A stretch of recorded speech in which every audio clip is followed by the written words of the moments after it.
la palabra, doctor Eduardo. Buenas noches, doctora Janet Tantalián, decano de la Facultad de Derecho y Humanidades, el doctor Gerardo Ludeña, el autor, el doctor Julio Santiago Solís, el doctor Fernando Latorre, a todos los asistentes y estudiantes que hoy nos acompañan en esta presentación del libro La noción jurídica de persona atribuida al indio en la colonia, de nuestro estimado doctor Gerardo Ludeña. Como director del fondo editorial, les doy la bienvenida y me complace darle a conocer a la comunidad de la Universidad César Vallejo esta producción intelectual que viene a aportar ideas sumamente valiosas sobre el área el área jurídica y el área de derecho. Esta es una segunda oportunidad que tengo de compartir tanto con el doctor Julio Santiago Solís como el doctor Ludeña, después de haber presentado el libro con muchísimo éxito en la Feria Internacional del Libro de Lima. Ténganlo a todos los presentes que tienen en sus manos un excelente material, un material bibliográfico que analiza desde el punto de vista de la historia, no solo los hechos, sino también las ideas dentro de un contexto sociojurídico específico. El doctor Ludeña ha hecho una revisión, ha hecho un análisis y una contribución bastante grande sobre una serie de documentaciones de la temática. Es una producción intelectual que va a enriquecer no solamente la biblioteca o el repositorio de nuestra universidad, sino también al estudio de la temática. Es una lectura bastante fluida. Me complace haber acompañado al doctor Gerardo en todo este recorrido. Doctor Gerardo, muchísimas gracias por ese gran apoyo, por esas ideas tan brillantes que hoy tenemos el gusto de presentarlo a la comunidad académica de nuestra universidad. Como el protagonista es precisamente el autor del libro, no quiero extenderme, sino darle las gracias a todos los presentes y por supuesto a los compañeros que hoy me acompañan. No me queda otra cosa que pedirle un aplauso por tan brillante disertación y producción académica que usted nos está regalando. Gracias, doctor Ludeña. A usted, gracias.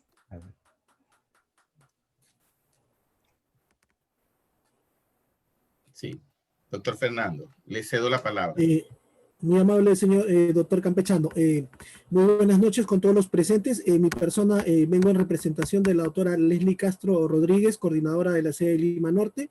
Efectivamente, ¿no? Estamos en la presentación del libro del doctor Gerardo Ludeña González, ¿no? Denominado La noción jurídica de la persona atribuida al indio en la colonia. Un libro muy importante que hace valer, ¿no? Que hace resaltar el aporte en la investigación de parte del doctor Gerardo Ludeña. Este libro fue presentado ya en la Feria de Lima y ahora vamos a contar con la presentación del doctor Julio Solís, que va a hacer mención del libro, y el doctor Ludeña, que también va a hacer la presentación y la experiencia, cómo fue llevada a cabo en la presentación del libro. Le cedo la palabra al doctor Julio Solís para que haga la presentación del libro. Muchas gracias, doctor Fernando Latorre. Aprovecho pues también para saludar a la doctora Janet Tantalián. Hace tanto tiempo, doctora, que no la veo. De verdad me complace que esté aquí. Muchas gracias al doctor también Eduardo Campechano por la organización de este evento cultural en esta noche muy especial para todos los vallejianos, ya que un profesor de nuestra casa ha contribuido con una obra muy importante de la cual en esta noche hemos de dialogar. Así también, profesor Gerardo Ludeña, un atento saludo a usted. El libro que en esta noche toca conversar se titula La noción jurídica de persona atribuida al indio en la colonia. Entonces, creo que es importante y fundamental interactuar con ustedes, ¿no? Para poder tener un diálogo abierto, preguntar lo siguiente, ¿no? A ver, en principio, todos nosotros somos estudiantes perpetuos del derecho, ¿no es así? Entonces, Ante ello, nace una pregunta. ¿Será importante la historia para un estudiante de Derecho? ¿Algún estudiante, por favor, que esté conectado y que pueda responder a esta inquietud, a esta angustia intelectual? ¿Es importante Doctor, la historia? Sí, por favor. Lo Velázquez, de UCB Piura. Claro que la historia es importante porque nos permite conocer todos nuestros errores para poder construir nuestro futuro. Entonces, tener las bases de un pasado para construir un mejor futuro y no cometer los mismos errores que se han cometido. Muchas gracias por su aporte, Velázquez. Saludo atentamente a usted. El escritor escocés Sir Walter Scott decía que un abogado sin historia ni literatura es un mecánico, es un simple albañil, y si posee algún conocimiento de estos, puede aventurarse a llamarse arquitecto, ¿no? Entonces, la idea, pues, justamente de la formación del estudiante de Derecho es una formación jurídica, positivista, pero no solamente es el único lindero que nosotros tenemos. También podemos beber fácilmente de la historia, de la literatura, y nos permite estas ramas del conocimiento cruzar ese puente que separa al abogado, al rábula, al leguleyo del jurista, al cual creo todos nosotros debemos aspirar en todo momento. Bueno, ahora hablar acerca de la persona, que también es importante. Una reflexión contemporánea, la condición de persona en el siglo XXI, como en la actualidad, es imperfecta. Tengo que decirlo, y no sé si ustedes estén de acuerdo con este pensamiento, pero en estos tiempos, siglo XXI, aún existe la esclavitud, el abuso, la intolerancia y el desprecio con los semejantes. La idea de igualdad es el mejor ejemplo de utopía y la más triste esperanza griega. El desempleo, las pensiones ínfimas a los adultos mayores, la corrupción, la despreocupación por la calidad de vida son muestra de que no se consideran a las personas. Hoy las leyes son parte de una comedia en cuanto a las verdaderas necesidades de la sociedad. Al mencionar esto de una manera quizá muy emotiva, muy sentida, recuerdo cuando José Antonio Márquez González mencionaba un fragmento de una de las novelas de Mark Twain titulada Las aventuras de Huckleberry Finn, y él en ese extracto que les narro brevemente dice lo siguiente, ¿no? Hay un incidente, y tomen por favor en cuenta esto, ¿no? Para entender el contexto de la obra del profesor Ludeña.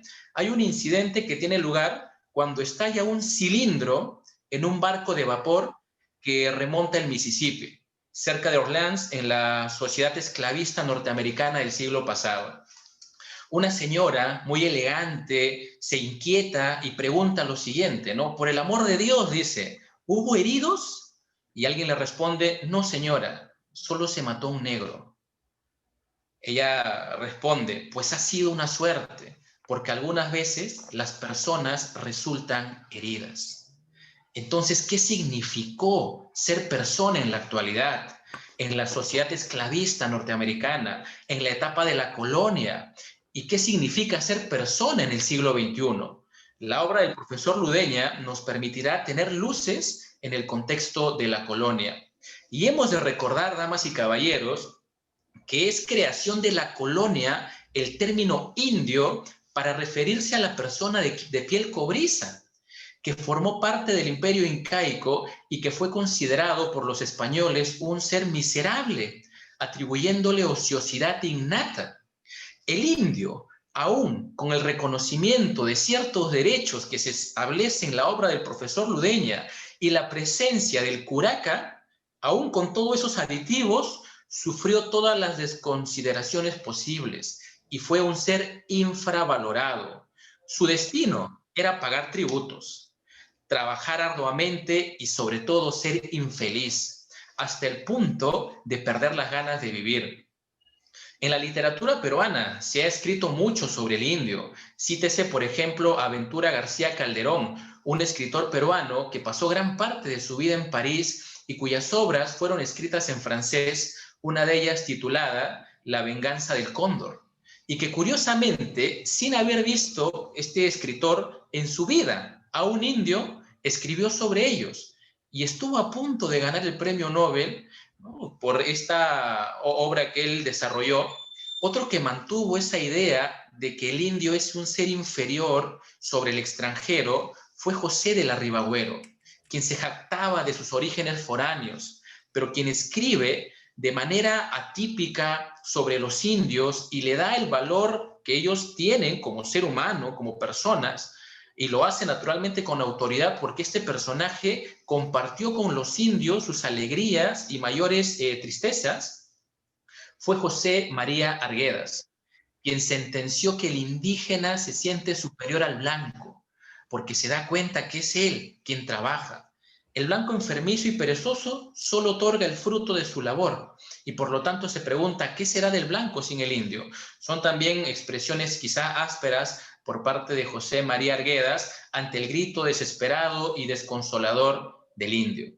Otro escritor preocupado por los abusos e injusticias que sufren los indígenas y que yo sugiero la lectura por cada estudiante de Derecho, ¿no? Sobre todo esa parte de su obra Redoble por Rancas acerca del famoso juez Montenegro, que en realidad pues es un manjar para entender cómo es la justicia en el Perú.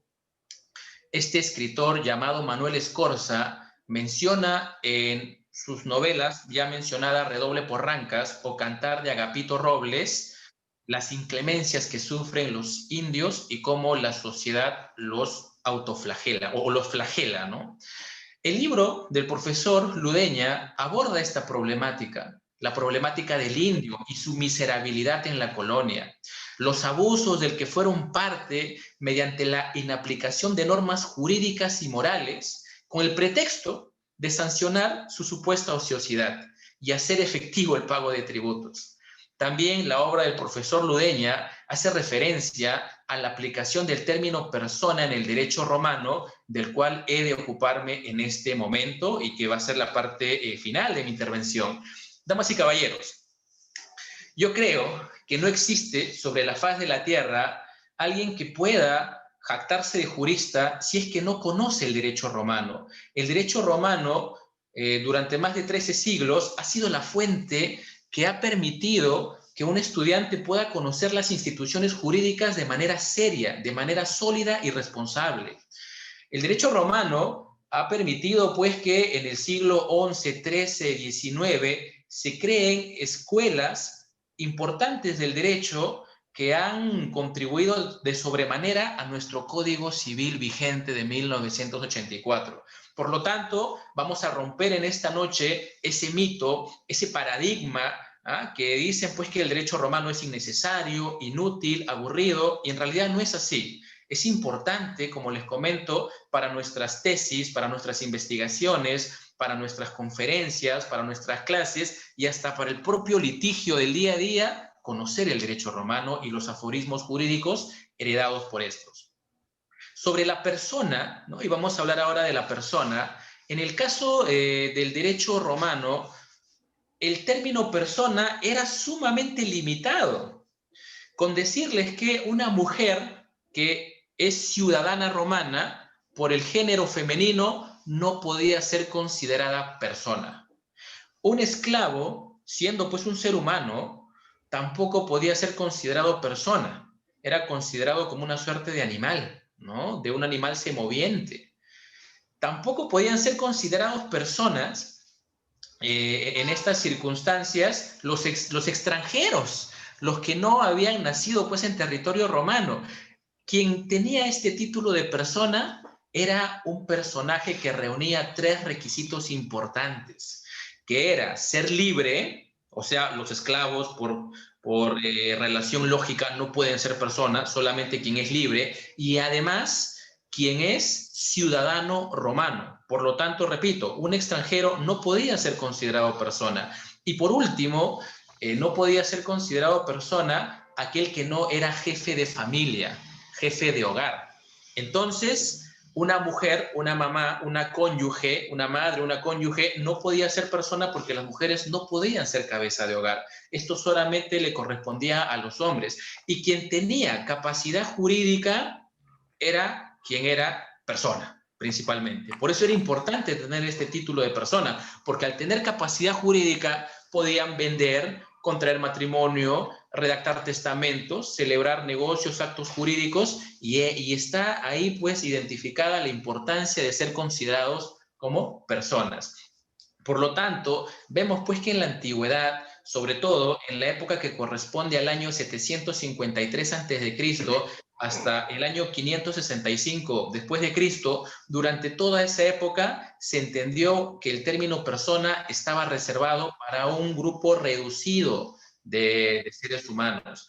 Y eso, naturalmente, viéndolo en la actualidad, es algo sumamente inquietante, porque en la actualidad, en el siglo XXI, todo ser vivo y que nace es inmediatamente considerado como persona. Antes del nacimiento es el concebido, ¿cierto? Pero desde el momento en que nace, se convierte en persona y se le va a atribuir derechos, capacidad jurídica, capacidad de goce. Y conforme va desarrollándose, al momento de cumplir los 18 años, tendrá pues la capacidad de ejercicio. Pero la idea es que en el siglo XXI, todo ser humano al momento de nacer automáticamente se convierte en persona y sus derechos están garantizados por la Constitución Política del Perú, por el Código Civil. Se genera pues toda una estructura jurídica a favor de la persona para que éste goce de nombre, de domicilio, para que este ser humano tenga derecho a la herencia, derecho al trabajo, derecho a ser feliz, derecho a tener un proyecto de vida, y se hacen construcciones jurídicas muy interesantes, pero como les dije al momento de esta participación, muchas veces estas ilusiones jurídicas a veces no se concretan en la realidad. Vemos pues cómo en tiempos de pandemia existen desigualdades sociales, vemos pues cómo antes de la pandemia también existía ese flagelo hacia nuestros coterráneos. Entonces, damas y caballeros, yo considero pues que la obra del profesor Gerardo Ludeña va a ser sumamente inquietante, porque se habla de todo esto, se habla de historia, de la historia nuestra, de la historia peruana, de la etapa de la colonia, para ser exactos, pero también tienen aditivos culturales, tienen mixturas en el sentido de interpretación, así es que yo recomiendo la lectura del libro del profesor Gerardo Ludeña, y también tengo en estos momentos finales de mi participación que expresar el agradecimiento por la presencia de cada uno de ustedes, también a las autoridades y al profesor Ludeña por tener la gentileza y la inmensa cortesía de invitarme para comentar en esta noche. Muchas gracias.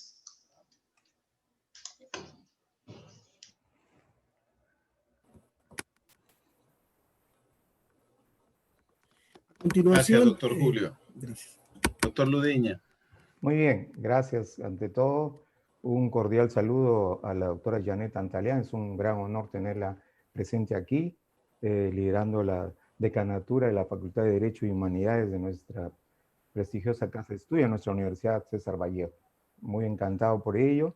Igualmente saludarlo al doctor Eduardo Campechano, al doctor Fernando Latorre, quien representa a la doctora Leslie Castro, nuestra coordinadora de la Escuela de Derecho Lima Norte, al doctor Julio Santiago Solís, quien ha hecho un gran resumen de lo que concierne al texto de este modesto libro, el cual pues he tenido a bien producir, gracias, y esto hay que hacerlo público, a la editorial del Fondo Editorial de la Universidad César Vallejo, ¿no? Que eso es un gran aporte, una gran iniciativa que nos dan a todos los docentes de la Universidad César Vallejo y a los alumnos en general para producir, para escribir y para también publicar todo este escenario de acontecimientos de investigación importantes. Del mismo modo, quiero saludar a todos los estudiantes presentes en este acto, a todos aquellos docentes que han tenido a bien también participar en el presente.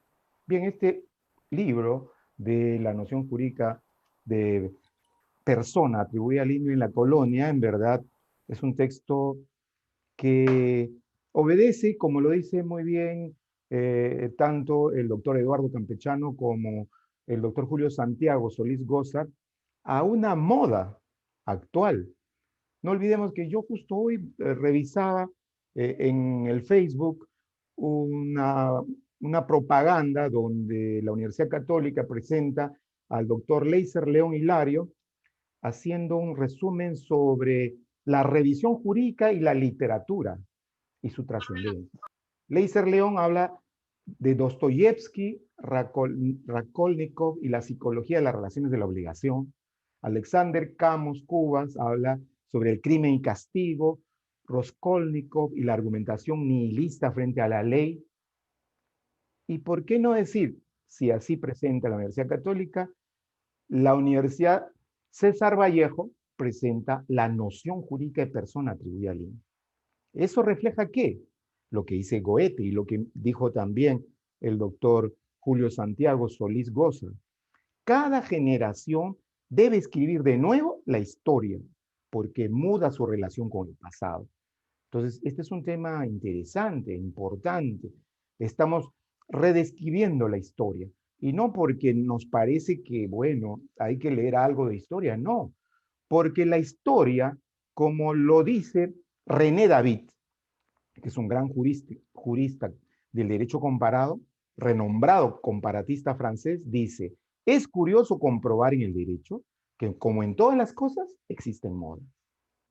Así como muchos tienen hoy la moda del TikTok, de sacar 20 vídeos al día para estar en los rankings, así igualmente nosotros, los profesionales del derecho, estamos en la moda de hablar de la historia del derecho, a diferencia del síndrome movigliano. ¿Qué era ese síndrome movigliano? Era aquel síndrome que existía en los círculos académicos europeos y americanos de la época de decir y propiciar la disolución de la historia jurídica. Es decir, no existe historia del derecho, simplemente historia. Uno de los grandes también partícipes, y hay que decirlo, del síndrome movigliano, del hecho de retirar del contexto a la historia del derecho, era el mismo Jorge Basadre Gorman, quien con esa postura de efectos innovadores propiciaba la extinción de la historia del derecho como una rama independiente de la historia social. Pero existe.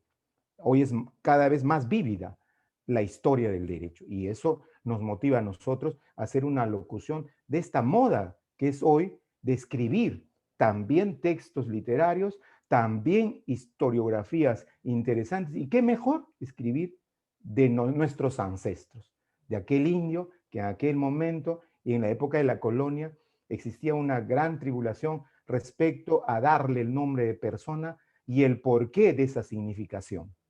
Por lo tanto, es un texto interesante, de fácil lectura, que les invitamos a todos a leerlo, porque es un libro que no solamente refleja la historia, sino la historia del derecho.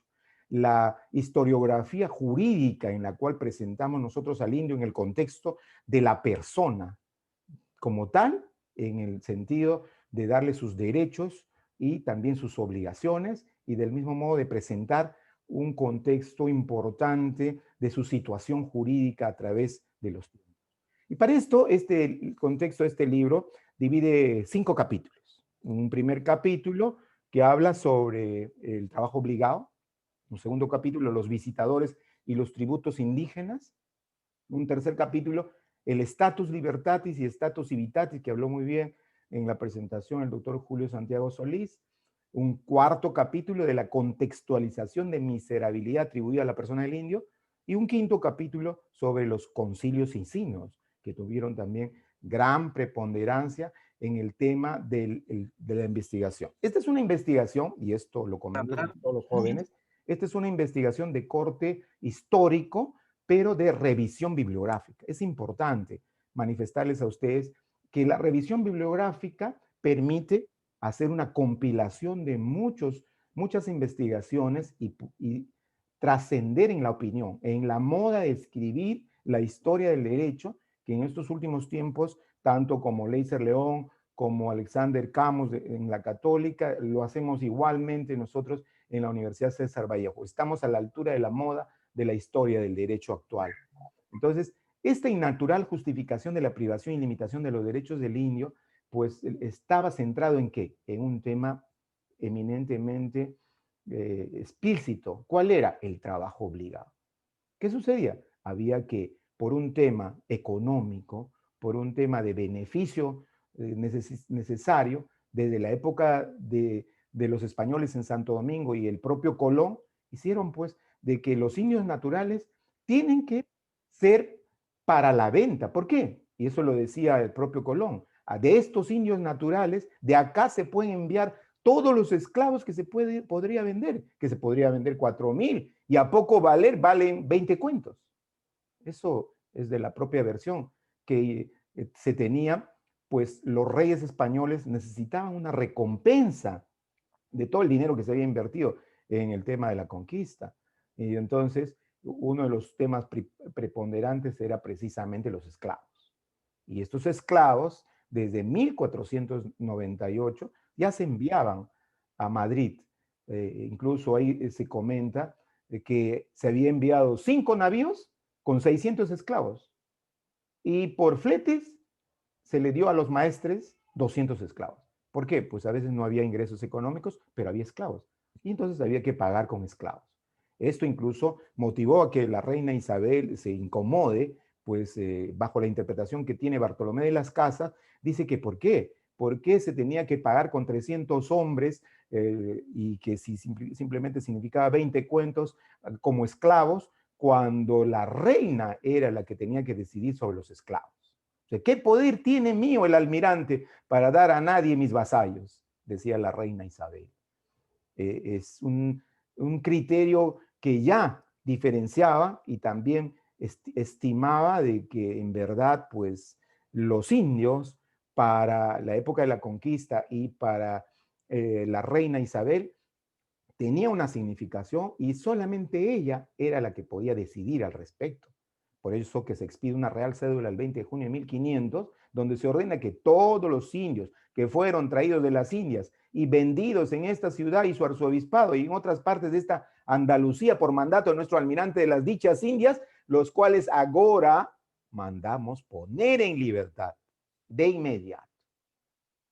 Pero todo era, entre comillas, una significación, un saludo muy efusivo de libertad, pero ninguna de estas órdenes se cumplía, pues lamentablemente ya existía indicios de corrupción en la cual pues la ley se acataba, pero nunca se cumplía.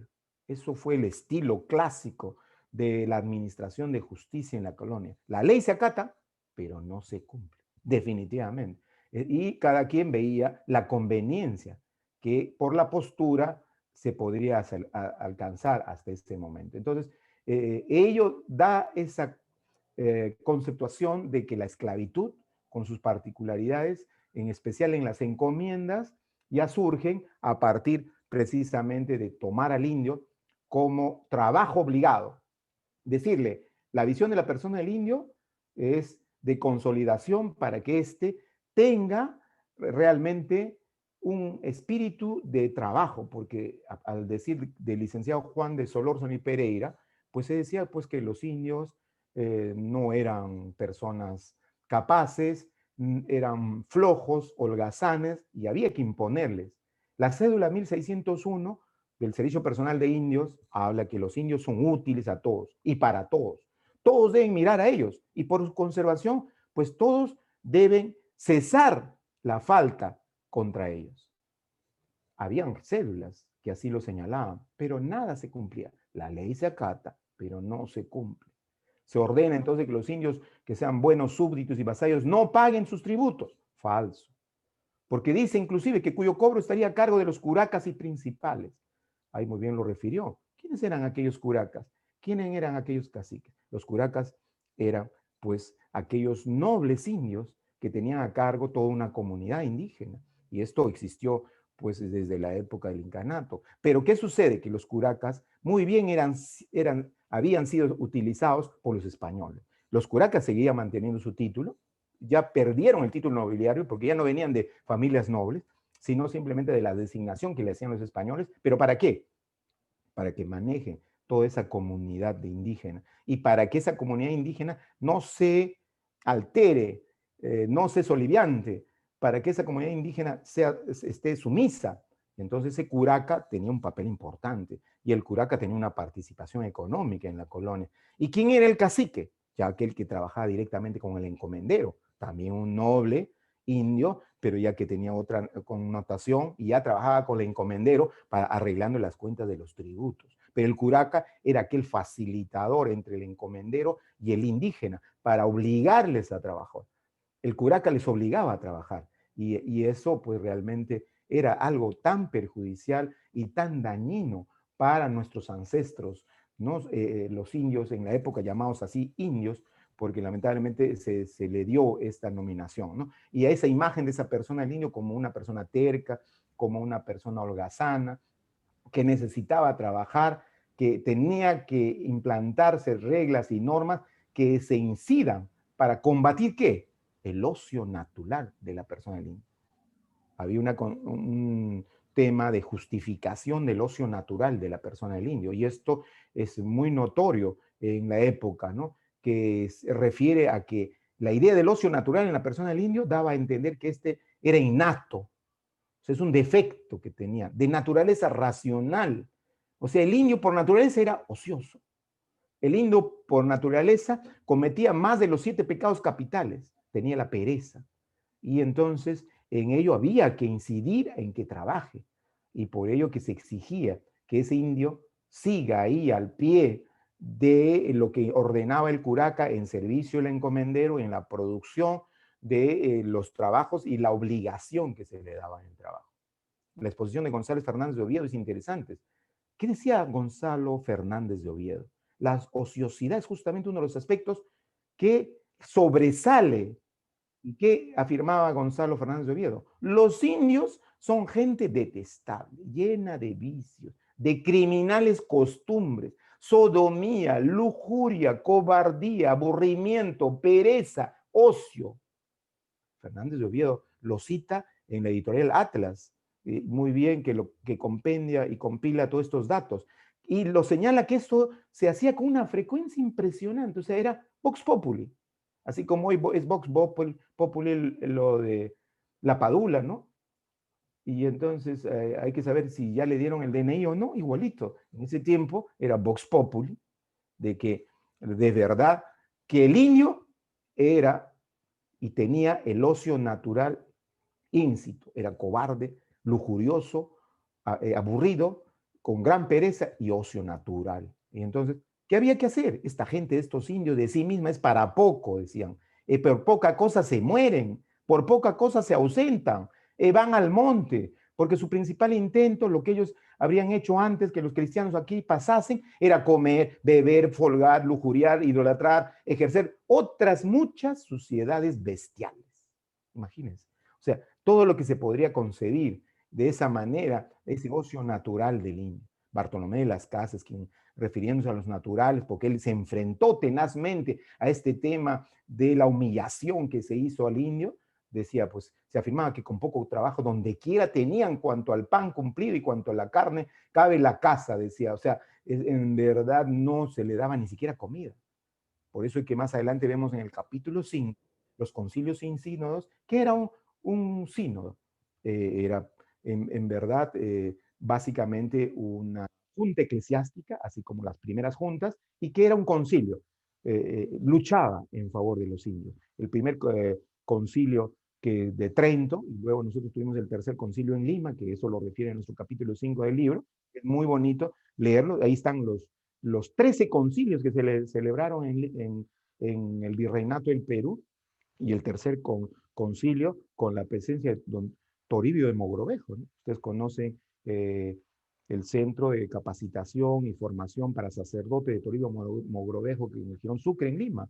Esta casa fue construida por este gran célebre arzobispo, Toribio de Mogrovejo, y que fue Santo Toribio de Mogrovejo. Él luchó en favor de los indios e incluso buscaba a través de los concilios, porque los concilios tenían incidencia de naturaleza legal, es decir, tenían prestancia para poder pedir al virrey que pues les dé alimentos, que les dé víveres, que les dé comida, que les dé una cama para poder descansar, porque no tenían ni ello, y entonces que les dé progresivamente todas las facilidades. Había una lucha intensa de parte de la iglesia en favor de los indios, porque ese ocio natural, esa imperfección de naturaleza libre que habían creado los españoles para explotar al indio, no había cómo revertirlo.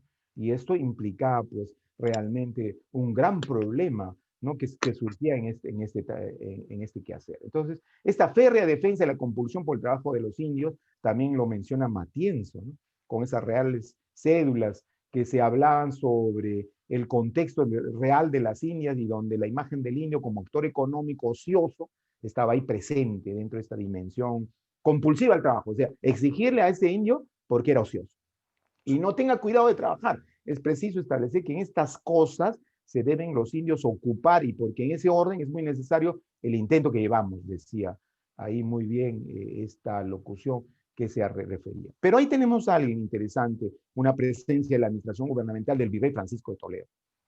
Este virrey tuvo bastante criterio en el tema de la organización gubernamental y pues el virrey tuvo incluso ribetes importantes respecto al régimen del trabajo de indios, es decir, él hizo que a través de los visitadores, porque se creó una especie de SUNAT en aquella época de visitadores, a efectos de que vayan y cumplan con la retribución que tenían que hacer los indios en favor de ¿qué?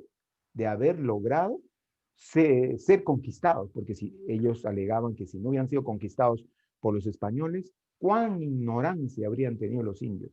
Si a pesar que hoy, decían, ya han sido conquistados y están aleccionados en la ley de Dios y en el trabajo, aún siguen siendo ignorantes y aún siguen siendo ociosos. ¿Cuán más ignorantes hubieran sido si no hubieran conquistado los españoles? Esa era la posición de ellos. Y por lo tanto tenían que pagar tributos, fíjense, estaban obligados a ellos. Y entonces ahí había un planteamiento, ¿no? De Matienzo, por ejemplo, de establecer estos criterios de que esas exigencias de mecanismos que compelían a los indios del trabajo se hicieran, pero de una manera de exigir la naturaleza propia de aquel indio por su contextura de ociosidad plena que tenían. Entonces, esto obligó, pues, lamentablemente, a avasallarlos, ¿no? Y esto conlleva a este primer capítulo que hemos dado unas pequeñas pinceladas, pero que nos da una reflexión profunda de que realmente hubo una inmensa explotación a nuestros ancestros por parte de la empresa colonizadora, solo con fines de utilidad económica y desechando el valor de la persona, del indio en la época. Y estos visitadores que trata el segundo capítulo, que también es muy bonito e interesante, que les invitamos a leer, ya habla sobre una compilación de revisión bibliográfica hecha de los historiadores Armando Guevara Gil, Frank Salomo, en la cual pues se hace un recuento interesante de lo que significaban los visitadores, ¿no? Estoy escribiendo otro texto incluso interesante sobre la Real Audiencia y también sobre cómo funcionaba en efecto las cobranzas a partir de las colonias vívidas en cuanto al tema de las relaciones exteriores que estaba a cargo en la época, ¿no? Entonces, pero este es un tema de adquisición propiamente y de contribución de tributos. Entonces, ¿qué sentido tenía las visitas? Un posicionamiento que quería siempre España, ¿no? Estas visitas podrían ser directas, podrían ir a revisar, a visitar y a cobrar los tributos, o podrían ser indirectas, en previa coordinación con los encomenderos, para ver si los indios cumplían o no esos trabajos, cumplían o no sus funciones, se comisionaba o no, se lograba el tributo o no. Entonces ahí había una gran discusión, ¿no? Porque todo esto se hacía todo un ceremonial, la visita se comisionaba, se bendecía, se hacía una misa y luego se asistía para realmente llegar a la plaza y decirles a todos los indios a que realmente tienen que tributar. Y si no tributaban, pues eran flagelados, eran sancionados. Y lógicamente eso realmente llamó la atención en la época, ¿no? Porque se hacía una gran explotación a través de las visitas. Y ahí Guamán Poma de Ayala, uno de los grandes gestores de este libro, muy conocido, que llegó a España, pero que nunca se atendió la nueva corónica y buen gobierno, en donde sugería que se anulen las visitas, porque esto era realmente se vulneraba y se mancillaba el honor de los indios. Nunca tuvo efecto, ¿no? Ahí se notó que España simplemente acopiaba, acogía sugerencias, pero nunca ponía en práctica. Y ahí tenemos al visitador don Iñigo Ortiz de Zúñiga, al encomendero don Juan Sánchez Falcón, unos grandes representantes, quienes con el escribano, con el traductor griego, y a propósito de esto, era importante, ¿no? El traductor griego, ¿para qué? Para que haga las veces de hacer las cuentas conjuntamente con los españoles de su interpretación. Y los propios curacas, ya dijimos quiénes eran los propios curacas. Los curacas eran aquellos que facilitaban la negociación entre los indios que tenían que cumplir el trabajo conjuntamente con los encomenderos. Entonces juntaban los curacas, los escribanos, el traductor griego, los representantes legales, los encomenderos y el visitador. ¿Para qué? Para dar una falsa apariencia, ¿no? De calma, de generosidad con los indios, pero lo único que les decían era, tiene que pagar su... Entonces, ya ahí comenzó esa gesta del cambio de la posición de criterios del indio, donde decía, ya, muy bien, te voy a pagar tu tributo, pero que no se me diga que soy tributante, porque para ellos era un insulto decir tributante. Que se me diga en todo caso que soy pechero. Que no se me diga tributo, sino pechero, porque yo estoy pagando, estoy alimentando la gesta de la revolución de los moros en España, o sea, pagando desde las colonias todos los gastos que tenía la corona. Pero igual el indio se sentía indignado. Incluso hay pasajes interesantes que ustedes van a encontrar en este segundo capítulo donde decían los indios, prefiero que nuestros hijos mueran con la fiebre de la viruela en aquel entonces, prefiero que mueran a que sean obligados con las visitas a pagar impuestos o a ser esclavos o a comisionarse trabajos, porque era tan cruel y realmente el indio prefería que su hijo muera en cualquiera de las enfermedades existentes en la época a que vaya o a que sea prácticamente levado, pues cuando diga como la leva, sea reconducido a otros trabajos como lo hacían en aquella época, utilizando el nombre de las visitas. Entonces, aquí igualmente existe pues un posicionamiento bastante controversial. Y esta corrupción enquistada en los funcionarios visitadores estuvo de la mano conjuntamente con los servidores, donde nuevamente reitero, la ley se acata, pero no se cumple.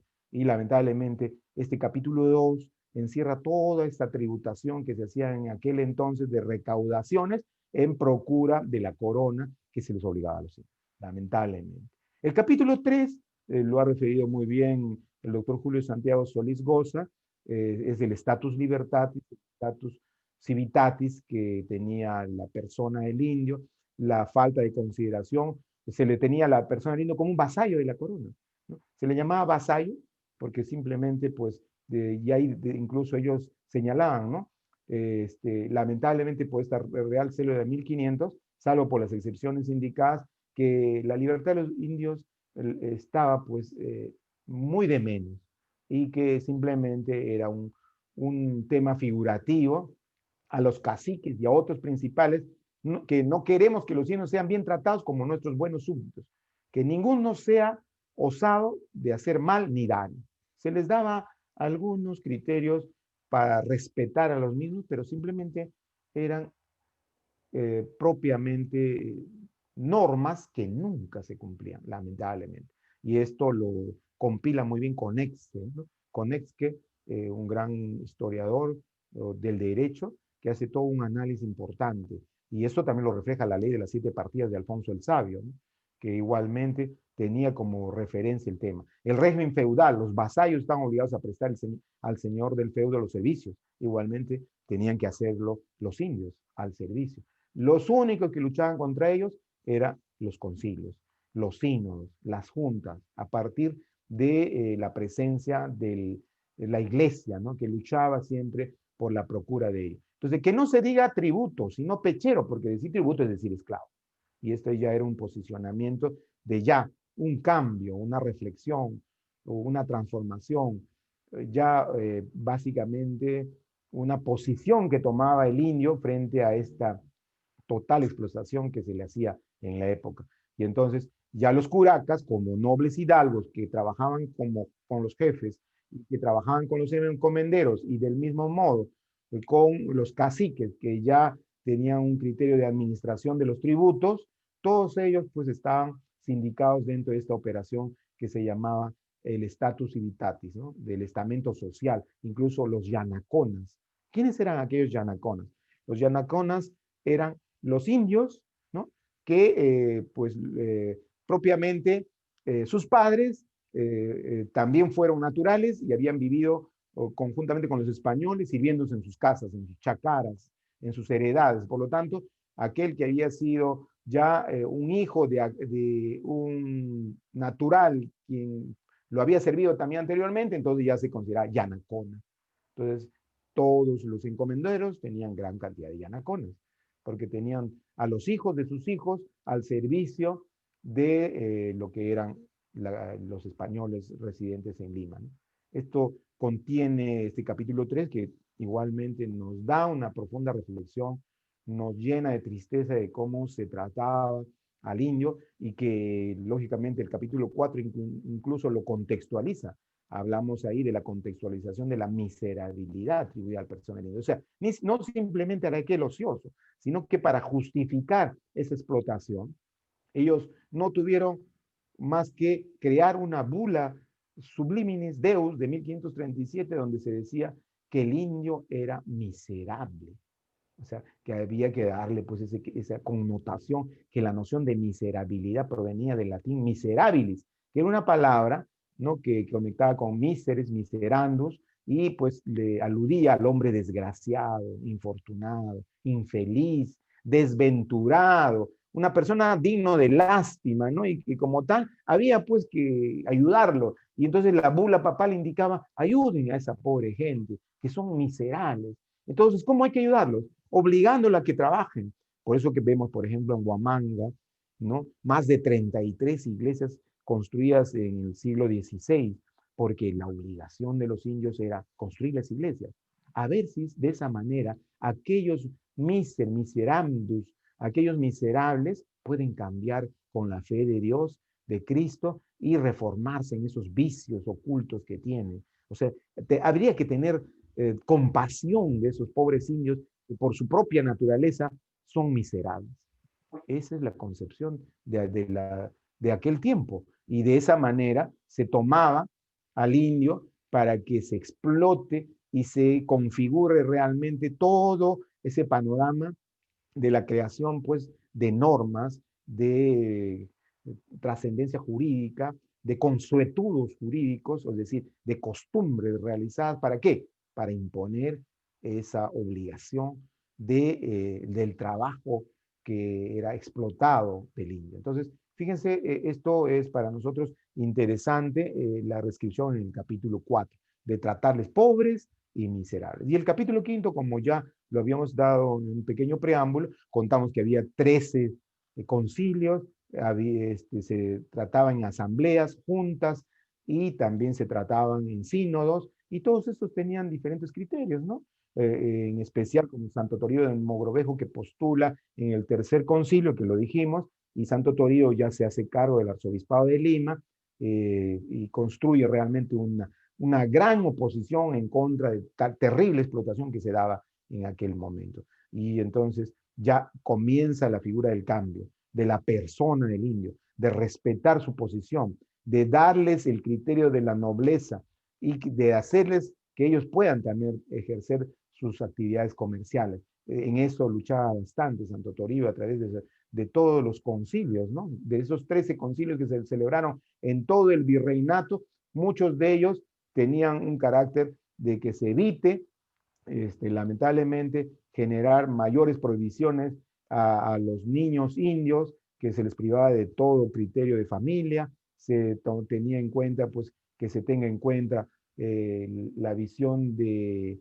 conductas dentro de la ley del matrimonio, el sirvinacui, por ejemplo, ¿no? O sea, no debiera haber ya sirvinacui, porque el sirvinacui lamentablemente era la convivencia de una pareja que no se había casado, y eso estaba sancionado por el concilio 28, por ejemplo, y así muchos otros concilios que hablaban de la protección que se debe hacer a los indios. Incluso decía, los curas indios deben pedir limosna todos los domingos. ¿Para qué? Para que los indios pobres de sus parroquias podrían con ello comprar, repartir en los indios, comprarles libros, para que aprendan también la cultura y de esa manera pues puedan lograr tener una mejor convivencia.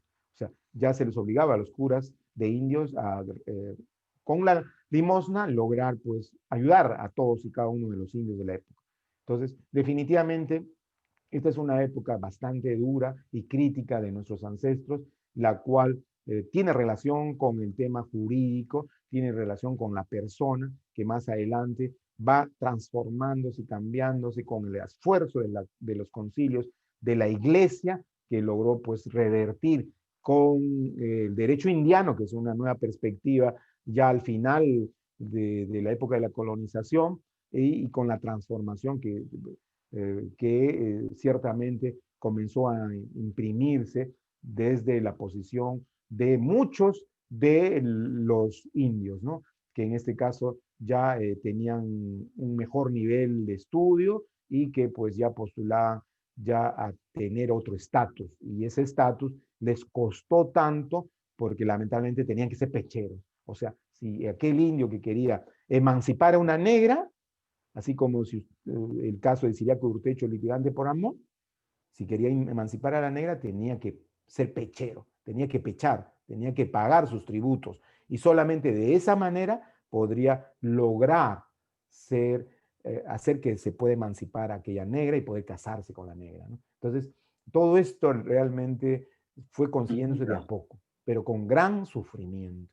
Y eso creo que para nosotros es una profunda reflexión que nos invita a nosotros a estudiar el tema del derecho, porque el derecho es muy vívido, ¿no? Y quizás también un gran aporte para escribir artículos científicos respecto a la historia del indio, a la historia de la colonia, y que eso nos permita también inclusive hacer tesis de corte histórico que haga posible pues elucubrar estos hechos, invitar a una reflexión, al cambio de posiciones y a un trato justo en una sociedad donde existen muchas diferencias sociales, personas muy vulnerables que requieren el gran aporte y ayuda de parte de nosotros como protagonistas del derecho, ¿no? Porque el derecho es vívido, el derecho tiene que estar ahí latente en nuestras realidades y qué mejor el derecho en este momento que puede lucubrar, posicionar y cambiar estas expectativas importantes. Bueno, de esto trata el texto, he tratado de resumir, esperemos que no haya sido nada aburrido y les haya agradado y les invito a leer. Desde ya, al final, para concluir, vamos a sortear 6 libros a quienes han escuchado atentamente esta disertación y las disertaciones anteriores, y con ello, pues, es la mejor expresión de nosotros de hacerles llegar este texto a sus domicilios que ya se indique por interno, ¿no? Y esto ya coordinará en definitiva pues las personas encargadas para el sorteo interno que se hará entre todos los participantes. Tenemos 119 participantes y entre ellos, pues, bueno, 6 libros no es nada significativo, pero es una pequeña contribución a la presencia de ustedes en este momento, que la cual me enorgullece y agradezco muchísimo a todos ustedes por haberme escuchado. Muchas gracias. Gracias, estimado doctor Ludeña, por sus palabras. Yo quiero ceder la palabra a la doctora Yanet Tantalián, que hoy nos acompaña para ir haciendo un cierre de esto antes del sorteo, como usted bien lo dice, doctor Ludeña. Doctora Yanet, sus palabras, por favor. Buenas noches. Muchas gracias. Doctor Eduardo Campechano, director del Fondo Editorial de la Universidad César Vallejo, doctor Gerardo Ludeña, autor del libro La noción jurídica de la persona atribuida al indio en la colonia, docente RENACIT de la Escuela de Derecho y por ende de la Universidad César Vallejo, doctor Julio Santiago Solís, docente de nuestra universidad, de nuestra Escuela de Derecho, doctor Ángel Latorre, Fernando Latorre, representante de la Magíster Leslie Castro, coordinadora de la Escuela de Derecho Lima Norte, distinguidos docentes, queridos estudiantes, amigos todos. Para mí es realmente un motivo de profunda satisfacción el estar esta noche aquí presenciando la oficial presentación protocolar del citado libro del doctor Gerardo Ludeña González, docente RENACIT. Quiero de manera especial agradecer por haberme conferido el honor de dar las palabras de cierre. Creo que esta es una brillante iniciativa que tiene nuestra universidad el de contar con un fondo editorial que puede estar a la altura de las mejores instituciones académicas. Desde aquí quiero hacer un llamado a todos los docentes y también, ¿por qué no?, a los estudiantes para que puedan hacer sus publicaciones tanto a nivel de libros, tratados, manuales, como también publicaciones en la revista de la Escuela de Derecho, en la que nos apoya con mucho agrado el doctor Eduardo Campechano. Creo que la Universidad César Vallejo está plenamente decidida a afianzar no solo los conocimientos con calidad académica a los estudiantes, sino a también generar espacios de debate muy importantes sobre los grandes problemas por los